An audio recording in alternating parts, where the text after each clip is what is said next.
రామ్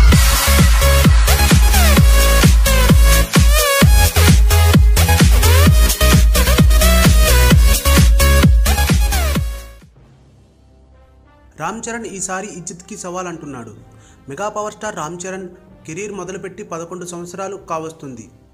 అనతి కాలంలోనే Tollywood top హీరోల్లో ఒకటిగా మారిన రామ్ చరణ్ తనకంటూ కొన్ని రికార్డులు ఉండేలా చూసుకుని దూసుకుపోతున్నాడు.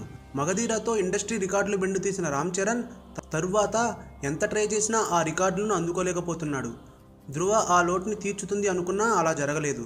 కాగా ఇప్పుడు ఆశలన్నీ సుకుమార్ సినిమాపైనే పెట్టుకున్నాడు రామ్ చరణ్.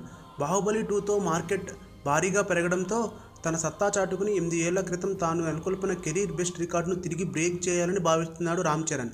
మరి రేపల్ల సినిమాతో ఆ అవకాశం రామ్ చరణ్కి దక్కుతుందో లేదో ఇప్పుడు అందరిలోనూ ఆసక్తి రేపుతుంది. మరిన్ని టాలీవుడ్ లేటెస్ట్ అప్డేట్స్ కోసం మా ఛానల్ ని సబ్స్క్రైబ్ చేయండి.